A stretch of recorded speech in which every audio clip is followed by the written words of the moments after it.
आदाब दोस्तों, मैं हूं शहजाद आलम बरनी। आप देख रहे हैं द बरनी शो। आज हम अपने शो में जो मुद्दा लेकर के आए वो मुद्दा है बीजेपी को फिर से याद आया पाकिस्तान और चाइना। आमतौर पर जब भी कोई प्रदर्शन या कोई भी विरोध बीजेपी के खिलाफ खड़ा होता है तो बीजेपी के नेता पाकिस्तान पाकिस्तान चिल्लाने लगते हैं। अंधभक्तों को समझाने के लिए एक आसान सा थ्योरम है कि कोई भी अगर विरोध करे सरकार का तो उसमें पाकिस्तान की साजिश है या चाइना की साजिश है। अब चूंकि किसान प्रदर्शन कर रहे हैं तो फिर से किसानों को लेकर के उसी तरह की बातचीत शुरू हो गई है। अंधभक्तों को लगने लगता है कि शायद देश को बचाने के लिए ज़रूरी है कि जो प्रदर्शन हो रहा है उसका साथ न देकर के सरकार का साथ दिया जाए, क्योंकि प्रदर्शन के साथ तो पाकिस्तान है और चाइना है। दरअसल एक नया बयान आया है बीजेपी के नेता का, उस पर चर्चा करेंगे। लेकिन इस तरह का बयान पहली बार नहीं आया, इस पर भी चर्चा करेंगे। जब भी कोई दिक्कत परेशानी बीजेपी के ऊपर आती है तो बीजेपी के लिए आमतौर पर कहा जाता है कि बीजेपी के नेता 3 शब्दों को छोड़ करके लगातार 2 मिनट नहीं बोल सकते। वो 3 शब्द हैं हिंदू, मुसलमान और पाकिस्तान। अगर ये 3 शब्द हटा दिए जाएं और बीजेपी के नेताओं से कहा जाए कि आप 2 मिनट बोलिए और इन 3 शब्दों का इस्तेमाल ना करें, तो ऐसा हो ही नहीं सकता कि बीजेपी के नेता 2 मिनट लगातार बोल लें बिना इन 3 शब्दों के, क्योंकि उनकी पूरी राजनीति इन्हीं 3 शब्दों पर चलती आई है। पिछले 13 रोज से किसान प्रदर्शन कर रहे हैं। किसानों की मांग बहुत ही लोकल है और वो भी खेती से जुड़ी हुई है। वो भी इसलिए क्योंकि जून के महीने में सरकार एक अध्यादेश लेकर के आई जिसमें 3 कानून बनाए गए। उसके बाद सदन से उन तीनों कानूनों को पास कराया गया, वो भी ध्वनि मत से।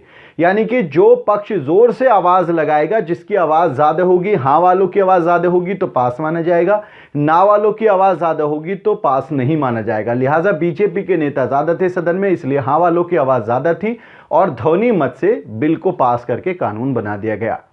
ये 3 कानूनों को लेकर के किसानों ने पिछले दिनों भी प्रदर्शन किया था। लगातार 2 महीने से पंजाब में प्रदर्शन चल रहे थे। अब वो अपना प्रदर्शन उठा करके दिल्ली ले आए, क्योंकि पंजाब में उनकी कोई सरकार सुनने वाली नहीं थी। लिहाजा अब दिल्ली के बॉर्डर्स पर किसान बैठे हुए हैं। 14वां दिन शुरू हो गया है, 13 दिन पूरे हो चुके हैं। 5 बार सरकार से वार्ता हो चुकी है।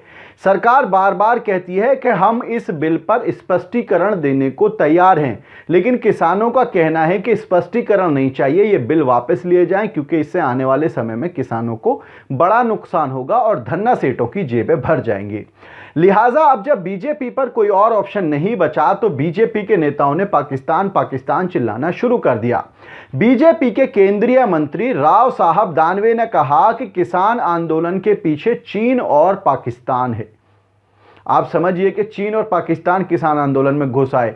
अभी तक गोदी मीडिया इसको प्रायोजित कह रही थी, उसके बाद जी न्यूज ने इसको खालिस्तान से जोड़ा। अब बीजेपी के केंद्रीय मंत्री कहने लगे कि इसके पीछे तो चीन और पाकिस्तान है।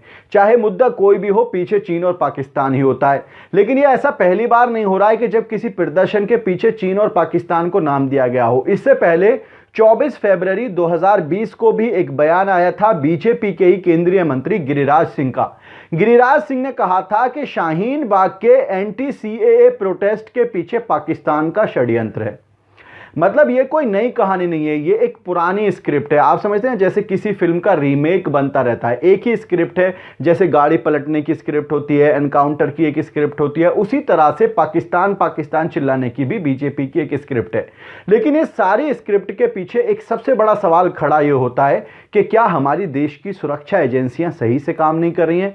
क्योंकि बीजेपी के नेता बार बार हर प्रदर्शन में ये कहते हैं कि इसमें पाकिस्तान का हाथ है, इसमें चाइना का हाथ है। इसका मतलब ये होता है कि हमारे देश की सुरक्षा एजेंसियां सही से काम नहीं कर पा रही हैं, वो कंट्रोल नहीं कर पा रही हैं और पाकिस्तान बार बार और चाइना बार बार देश के अंदर घुस करके उत्पाद मचाने में लगे हुए हैं।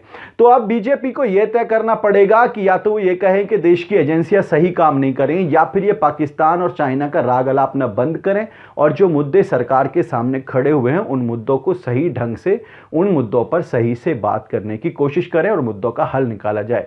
आपको क्या लगता है, जो बीजेपी के नेताओं का ये पाकिस्तान पाकिस्तान राग है, ये कब तक चलेगा और अंधभक्त इस पर कब तक यकीन करते रहेंगे? आप इस पूरे मामले को किस तरह से देखते हैं, अपनी राय जरूर बताएं। वीडियो के नीचे कमेंट बॉक्स है, उस कमेंट बॉक्स में जाएं, जाकर के अपनी राय हमें जरूर बताएं। आज के इस एपिसोड में इतना ही। हमारी आपसे रिक्वेस्ट है, इस वीडियो को शेयर जरूर करें और हमारे चैनल को सब्सक्राइब जरूर करें। और आप हमें सोशल मीडिया पर यानी कि इंस्टा, ट्विटर और फेसबुक पर फॉलो करने के लिए वीडियो के नीचे जो लिंक्स दिए हुए हैं उन लिंक्स पर जाकर के आप हमें सोशल मीडिया पर फॉलो कर सकते हैं। बहुत बहुत शुक्रिया।